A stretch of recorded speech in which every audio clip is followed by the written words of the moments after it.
देवता ऋण, परिवार ऋण, गुरु ऋण, इस प्रकार का 6 ऋण बताया हुआ है। और 6 ऋण को हमको चुकाना पड़ता है। वो 6 ऋण को हमें चुकाना पड़ता है। अगर हम चुकाएंगे नहीं तो हमें कष्ट प्राप्त होता है। संसार का ऋण भी रहता है। संसार में दर्जी, मोची, खेडूत आ जाता है, उनका भी हमको ऋण लेने का हमारा कर्जदार है हम। क्योंकि खेडूत लोग खेती करते हैं, मेहनत करते हैं, हमको देते, तो उसने मेहनत किया है, हमने पैसा दिया है, लेकिन पैसे से हमने उनका कर्जा चुकाया नहीं। मोची भी हमारा जूता सीता है, दर्जी भी सीता है, गुरु हमको माल बताता है, देवताओं का ऋण रहता है, पितृ लोग का ऋण, माता पिता ने हमको जन्म दिया है, उनका भी हमें ऋण रहता है।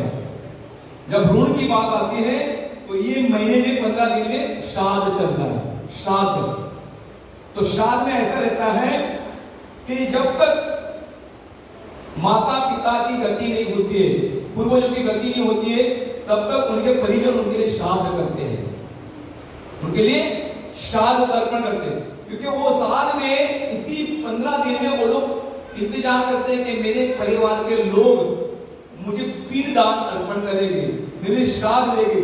तो वो लोग उस वक्त आते हैं 15 दिन में, अमावस्या तक, कल से चालू हो गया पूर्णमासी श्राद्ध, आज दूसरा दिन है। तो वो लोग पितृ लोग हमारे जो मर गए हैं, तो वो लोग इंतजार करते हैं कि मेरे पुत्र, मेरे बच्चे लोग आएंगे और मुझे, वो लोग इंतजार करते हैं। और इसी 15 दिन में हमें करना पड़ता है। तो अरण्य पितृओं का देवता है अरण्य, और उनका कौन है वहां कौवा, उनका वहां जय श्री राधा मदन भगवान की, श्री गौर निताय की, सब बैठे रहे, आरती हो गई। श्राद्ध के बारे में सुनिए सब लोग, ताकि इसका आपको कैसे करना है पता चलेगा। तो उसका अरण्य का वहां कौवा रहता है, तो कौवा के माध्यम से वो खीर पूरी जो भी है, जो भी अन्न बनाया भगवान को भोग लगाया, वो कौवा लेकर आता है और अपने अपने पितरों को वो प्रदान करता है। एक तो कौवा है, दूसरा कुत्ता। कुत्ता आप देखते हैं तो यमराजा का वो भी एक प्रतीक है कुत्ता। तो कुत्ता के माध्यम कुत्ता वहां पे देख, कुत्ता खाएगा तो वहां जाएगा। और तीसरा गाय है, हमको गाय को भोजन देना है, तो गाय के अंदर 33 कोटि देवता का वास है। तो गाय को हम प्रदान करेंगे तो हमारे पितृ लोग को वहां पे पहुंचेगा। ये 3 माध्यम से हमें करना पड़ेगा। जब तक हम कर्म बंधन में विधि विधानों को जब भक्ति नहीं करते, जब तक भक्ति नहीं करेंगे, तब तक ये कर्मकांड के लिए करना बहुत जरूरी है। श्राद्ध के लिए जिस प्रकार आपको मालूम महाभारत के अंदर एक कथा आती है कि कर्ण ने पूरे जीवन भर तक उन्होंने क्या दान दिया, स्वर्ण दान दिया, हीरे मोती सोने चांदी दान दिया।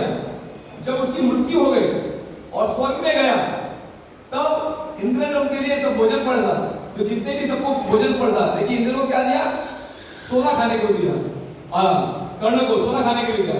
तो कर्ण ने देखा कि ये देवता सबको भोजन पड़ता, मुझे सोना क्यों दिया है? तो इंद्र ने कहा कि तुमने जीवन भर तुमने सोना का दान किया है, तुमने कभी भोजन दान नहीं दिया, और तुम्हारे इस दान से तुम्हारे पितृ लोग क्या संतुष्ट है, कभी तुमने पितृ का श्राद्ध नहीं किया, तो बहुत दुखी है, बहुत परेशान है, और उनका तुम्हें पितृ दोष लगता है। पितृ दोष लगता है, ध्यान रखना, जब ब्राह्मण के पास जाओगे ना तो हमारा देखेगा कि आपको पितृ दोष है। क्यों पितृ दोष लगता है? कि आपने पितृओं को तृप्त नहीं किया श्राद्ध करके, पिंडदान नहीं किया, तो उससे क्या फायदा, उससे नुकसान क्या होता है मालूम है? आपके घर में बीमारी होती है, आपकी आर्थिक स्थिति खराब हो जाती है, आपके बच्चों की आर्थिक स्थिति खराब हो जाती है, और आपके घर में दुख का बादल छाया रहता है, क्योंकि पितृओं को तर्पण नहीं करते हैं। तो पितृ हम पर रुष्ट हो जाते हैं, हमें श्राप देते हैं। इसलिए कृष्ण भावना भावी वाले नहीं है। वैसे व्यक्ति को यह श्राद्ध करना बहुत जरूरी है। लोग उनको श्राद्ध करके उनको तर्पण करना चाहिए। फिर इंद्र को कहा तुमको बाबा दोबारा पृथ्वी पे जाना पड़ेगा और तुम्हें दोबारा 15 दिन तक श्राद्ध करना पड़ेगा आपके पितरों के लिए। तो इंद्र वापस पृथ्वी पे आता है और 15 दिन तक वो श्राद्ध करता है, तभी जाके उनके पितरों को मोक्ष मिलता है। मोक्ष मिलता नहीं है, वो संतुष्ट हो जाते हैं। हम लोग 84 लाख होने में भटकते रहते, 28 नरक में जाते हैं। 28 नरक में जाता हूं ना, देखो अगर हम अच्छे कर्म नहीं किए, पाप किया है, दुराचार किया है, बोलो मैंने कभी पाप नहीं किया है, ऐसा बोलता है मैंने तो पाप नहीं किया, कभी मांस मच्छी अंडा खाया नहीं, मैं कभी पशु हिंसा नहीं किया है, मैं तो एकदम शाकाहारी हूँ, लेकिन आप बाहर जाते हो, चलती हो, चींटी मरती है, हवा में कितने जर्म्स मरती है, वो भी पाप है। भगवान को भोग लगाते नहीं है, उसमें कितने जीवाणु का लगा हुआ है, वो भी पाप है। बहुत सारे पाप करते, हमको अनजाने भी बहुत सारे पाप होते, चलते खाते पीते सोते पाप होते। तो ये पाप को हमें प्रायश्चित करना जरूरी है। जब तक हम नहीं करते हैं तब तक हमारा कोई मुक्ति नहीं मिलता है। तो ये पाप के कारण क्या होता है कि हमें 28 नरक में यातना भुगतनी पड़ती है। गरम गरम तेल में उबाला जाता है, गरम गरम लोहे में वो कालीन करना पड़ता है, लोहा गरम गरम है, ऊपर पहाड़ है, पहाड़ पे तेल डालता है और फिसकी मार देते, चलो जाओ, तो यमरा चाकू से मारते। फिर वैतरणी नदी बहुत खतरनाक है, जहां पर वहां पे मल मूत्र मांस बड़े बड़े भयंकर जीवाणु है। श्रीमद् भागवतम के पंचम स्कंद में पढ़ लेना, पंच स्कंद, उसमें नरक के बारे में बताया हुआ है और गरुड़ पुराण में बताया हुआ है। तो इतनी यातना भुगतनी पड़ती है। तो अब हम कैसे करेंगे? अभी हमने 60-70 साल निकाल दिया, लेकिन आने वाला कल हजारों वर्ष तक हमको यातना भुगतनी पड़ती। खाली एक ही कृष्ण का नाम ले लो और 28 नरक से तर जाओ। हरे कृष्णा कृष्णा कृष्णा हरे हरे, हरे राम राम राम हरे।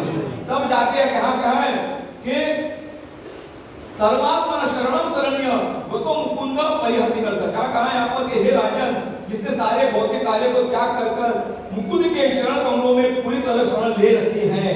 क्या कहा है? मुकुंद के श्री चरणों में, मुकुंद यानी मुक्ति देने वाले श्री चरणों में शरण ले रखा है, जो सबों को शरण देता है। वह देवताओं को, ऋषि को, सामान्य जीवों, संबंधियों, मित्रों, मनुष्यों, मृत पितरों का ऋणी नहीं रहता है। ये 6 ऋण से वो मुक्त हो जाता है, ध्यान रखना। उसको फिर शाद करने की जरूरत नहीं। जो कृष्ण भावना भावित है, प्लीज मेरे वाक्य को अंडरस्टैंड कीजिए, जो कृष्ण भावना भावित है उसको ये सब कर्मकांड करने की कोई आवश्यकता नहीं है, क्योंकि उसका जीवन कृष्णमय है। वो भगवान की भक्ति में लगा है, जो भी खाता है भगवान को भोग अर्पण करता है, प्रसाद खाता है, कीर्तन प्रवचन सत्संग करता है, भगवान को समर्पण है। तो वैसे व्यक्ति को कभी नरक में जाना नहीं पड़ता है, प्लीज, क्योंकि वो नित्य निरंतर भगवान का भजन करता है। फिर उसके लिए वहां पर कोई चित्रगुप्त नहीं रहता है, जिसका कोई खाता नहीं रहता है किसने पाप किया है। वो जीवन भर तक भगवान की भक्ति की है। और वैसे लोग, हम लोग इस में क्या करते पता है? अभी कोई मर जाता है, हमारे अगर कोई डिवोटी मरता है यहाँ पर, तो उसको हम शोक नहीं मनाते हैं, उसके लिए हम लोग फिस्ट यानी उत्सव मनाते, फेस्टिवल करते हैं। हाँ, भगवान को अच्छा प्रकार का भोग लगाते हैं और सबको बांटते हैं और उनका गुणगान करते हैं। क्यों? कि वो नरक में नहीं गया, वो सीधा वैकुंठ गोलोक धाम में गया है, क्योंकि भगवान का भजन किया उसने। लेकिन हमको क्या, हमारे बाकी जो कर्मकांडी है, जो भगवान का भजन नहीं करता है, उसके लिए करना जरूरी है। श्राद्ध, गया, पिंड दान देना जरूरी है, क्योंकि भगवान का भजन नहीं किया है तो उसका योनि निश्चित है। यम यम वापी स्मरण भावम त्यक्त जीवति करण, जैसा उसका भाव है उस प्रकार उसका कर्म है, उस प्रकार उसको शरीर प्राप्त होता है। तो अगर आपको पिंडदान, तर्पण या श्राद्ध नहीं करना है तो कृष्ण भावना भावित बन जाओ, कृष्ण को समर्पित हो जाए। मैं, हे प्रभु, हे दीनानाथ, हे करुणा सागर, मैं आपको समर्पित हूं और मैं आपके शरण में जो कुछ भी करूंगा मैं आपको समर्पित करके करूंगा। यद करोसि यज्ञासि यज्ञ जोसि ददासि यद तपस्वसि कौन्तेय तब कुरुषु मदर्पणम्। मैं जो कुछ भी खाऊंगा, पीऊंगा, दान पुण्य तपस्या करूंगा, मैं प्रभु आपको समर्पित करूंगा, आपको अर्पण करूंगा। मेरा कुछ भी नहीं है, मेरा सब कुछ आपका है, मेरा कुछ भी नहीं है। ऐसा भाव से अगर हम जीवन हमारा निर्वाह करेंगे तो निश्चित रूप को आपको, अपने माता पिता को या किसी भी पूर्व में आगे भी कभी भी श्राद्ध करने का कोई आवश्यकता नहीं पड़ेगा। वो भगवत भक्ति को प्राप्त हो जाएगा, क्योंकि आपने जीवन भर तक भगवान का भजन किया है। भगवान का भजन किया है तो भगवान का भजन, भगवान कहते ना, शिवो भवति धर्मात्मा शाश्वत शांति निगच्छति कौन्तेय प्रतिजानामि न मे भक्त प्रणश्यति। मेरा भक्त मेरा भजन करता है तो उसका कभी विनाश नहीं होने का, उसको नरक नहीं आता है, उसको मेरे धाम में भेजता हूं, मेरे धाम में आता है। तो मैंने कहा है कि साधु की लालसा बड़ी रहती है। साधु वो कभी कभी यहाँ पे पता चलता में साधु ढोंगी गया, उसे हमको सावधान रहना चाहिए। वो लालची लोभी रहता है। हम लोग जो कोई धन मांगते हैं, आपसे पैसा मांगते हैं, तो हमारे लिए नहीं मांगते, भक्तों के लिए, हम भगवान के लिए मांगते हैं। और आपको भी उसी निमित्त हम भगवान की सेवा में लगाते हैं, ताकि आपका धन भगवान की सेवा में आपका भी उद्धार हो, आपका भी जीवन सफल हो जाए। क्योंकि आपका धन है, वैसे भी आप खाने पीने में लगा दोगे, पैसा लगा दोगे ना। अगर भी कोई समझो कोई रोग आ गया तो उसके 3 लाख 4 लाख चला गया, और हमको 50,000 का 1 लाख देने में संभव है, जैसी बीमारी आ जाती है तो हम आंख बंद करके वो पैसा दे देते हैं। आप पहले ही भगवान की सेवा में लग जाओ ना, ताकि वहां पे पैसा देना नहीं जरूर पड़े। ये मेरा अनुभव बता रहा हूं, आपको ब्याज पे पैसा देना नहीं पड़ेगा, हॉस्पिटल में या कोर्ट कचहरी में डालना नहीं पड़ेगा, क्योंकि मेरा जीवन भगवान की सेवा में है। तो मेरा धन पहले से भगवान की सेवा में सत्कर्म में लगा हुआ है, अकर्मों में लगा हुआ है, ताकि वो धन एकदम सदुपयोग हो रहा है। यह हमने सोच है, यह हमें सोच को डालना पड़ेगा, कृष्ण भावना भाव बनना पड़ेगा, कृष्ण की सेवा में लगाएगा तो वो धन आपको, आप दान भी दोगे, वो धन हम भगवान की सेवा में लगाएंगे और आपका सत्कर्म बढ़ेगा, आपकी आयु बढ़ेगी, आप निरोगी रहोगे, आप भक्ति में आगे बढ़ोगे, ताकि आगे आपको दुख का सामना नहीं करना पड़ेगा। सत्यम सत्यम वदाम्यहम् अच्युत अनंत गोविंद नाम उच्चारण बेसदा नश्यति सगला होगा। सत्यम सत्यम वदाम्यहम् क्या कहते हैं? ये धनवती कहती है, क्या कहते धनवती, क्या कहते हैं? अच्युत अनंत गोविंद, अच्युत यानी कृष्ण, गोविंद कृष्ण, नाम उच्चारण बेसदा, ये सीक्रेट है। नश्यति सगला होगा, सत्यम सत्यम वदाम्यहम्, सत्य सत्य कह रहा हूं कि अच्युत गोविंद का नाम लो। हरे कृष्णा कृष्णा कृष्णा हरे हरे, हरे राम राम राम हरे। इसलिए हमको सही दान कहाँ देना है वो हमें सोचना है। ऐसे साधु लोग बहुत मिलेंगे, ढोंगी भी मिलेंगे, वहां पर जाएगा तो हमारा पाप भी लगेगा, वो भी पाप में पड़ेगा और हम भी पाप में पड़ेंगे। इसलिए बी केयरफुल। एक बार क्या साधु था, एक को लॉटरी लगा था, एक व्यक्ति को लॉटरी लगी थी, कितनी 50 करोड़ की लॉटरी लगी थी, 50 करोड़। उसको बीबी को मालूम है, उसकी बीबी को दे दिया, पत्नी को दे दिया कि मेरा टिकट है, मेरे लॉटरी लगेगी तो मुझे बता देना। तो उसने बीबी को 50 करोड़ के पेपर में देखा कि हाँ मेरे पति को 50 करोड़ की लॉटरी लग गई है, अब मैं उसको डायरेक्ट बता दूंगी तो वो हार्ट अटैक के पेशेंट है, इतना सुनेगा तो अटैक आएगा, मर जाएगा। तो भी इसको कैसे समझाऊंगा कि आपको 50 करोड़ की लॉटरी लगी है? तो बोले बुद्धिमान व्यक्ति साधु लोग रहते हैं, साधु के पास जाऊंगी। तो ऐसे साधु के पास गए, वो भी लालची साधु था, उसके पास गए तो साधु को मिले तो बोला बाबा मुझे काम करो ना, कि मेरे थोड़ा सा समस्या को थोड़ा सा सॉल्यूशन करो, उसका उपाय बताओ। बोला कहो ना क्या बात है? बोला मेरे पति को 50 करोड़ की लॉटरी लग गई है। बोले क्या बात कर रहे? बोला हाँ। तो उसको बताना है, तो आपको बुद्धिमान है, आप अपनी बुद्धिमत्ता से उसको समझाओगे और उसके दिमाग लगा 50 करोड़, उसको अटैक नहीं आएगा, हार्ट अटैक आने आएगा, तो अच्छे से आसानी से वो स्वीकार करेगा उसको। बोला ठीक है। तो बोले चलो मैं आता हूँ, अपने पति को समझाऊंगा। तो उसको लेके आया और पति के पास बैठ गया, वहां पर साधु बैठ गया। साधु बोला 50 करोड़ की लॉटरी मिली, चलो अपना भी कोई फायदा हो जाए। लालची था, रवि लालची था साधु था, तो बैठ गया, चलो बोलो।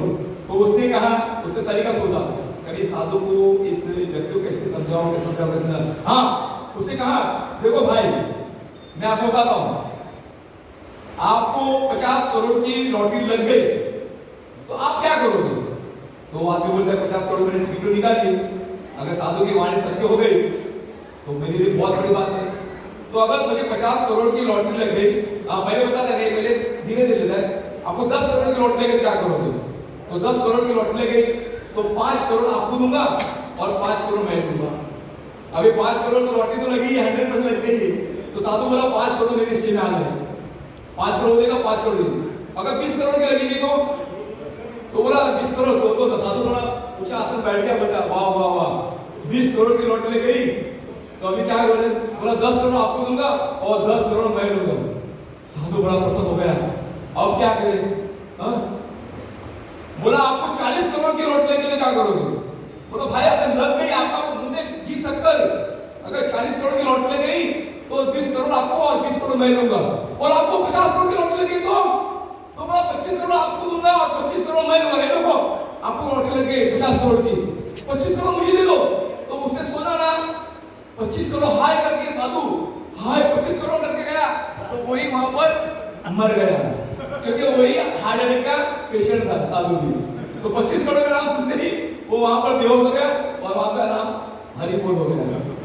तो ऐसे लोग भी लालची है, तो जो उसको समझा नहीं गया लेकिन सो अटैक में आया और खुद मर गया। तो लालची पुरुष रहते, साधु संत रहते, तो उससे हमें सावधान रहना चाहिए। हमें सही साधु को जाना चाहिए जो शास्त्र का अनुसरण करे, भगवान कृष्ण का भजन करे। वैसे अगर हम दान पुण्य करते हैं तो हमारा पूर्ण रूप से हमारे पृथ्वी लोग को भी लाभ मिलता है और हमें भी लाभ मिलता है। इसमें क्या कहा यहाँ पर कि मुकुंद के शरण में आएंगे तो हमें 6 ऋणों से मुक्त हो जाएंगे। 6 ऋण में हमें मातृ पितृ का ऋण भी मुक्ति मिल जाएगी, गुरु का भी ऋण मुक्ति मिल जाएगी, ये दर्जी खेतर से खेलने वाले उसे भी मुक्ति मिल जाएगी, देवताओं से मुक्ति मिल जाएगी। नहीं तो हमें हर जगह में जाके एक जन्म में अगले जन्म में भगवान का भजन नहीं करना, हमको अलग अलग ऋण चुकाना पड़ेगा। अगर नहीं चुकाएंगे तो हमें हर एक जगह पे आपको कष्ट का सामना करना पड़ेगा, यातनाओं का सामना करना पड़ेगा, हम बड़े दुख हो जाएंगे। देखो मैं हमेशा बताता हूँ, हमारे पास 70 साल है, जिसकी उम्र 50 साल हो गई उसके लिए 10-20 साल हो गए, एक क्षण का भी भरोसा नहीं है। लेकिन समझो 70-80 साल हमारे पास है, कितना 70 ईयर हमारे पास है। अगर उसके अंदर हम भगवान का भजन किया तो आने वाला युगों युगों का हम लोग आज हम जीवन को सफल कर सकते हैं। 70 साल के अंदर अगर 70 साल में हमने जीवन को सफल नहीं किया, भगवान का भजन नहीं किया, तो आने वाला वर्षों भर तक हमको यातना भोगतनी पड़ेगी। प्लीज चूज करो आप अपने को, कि हम क्या कर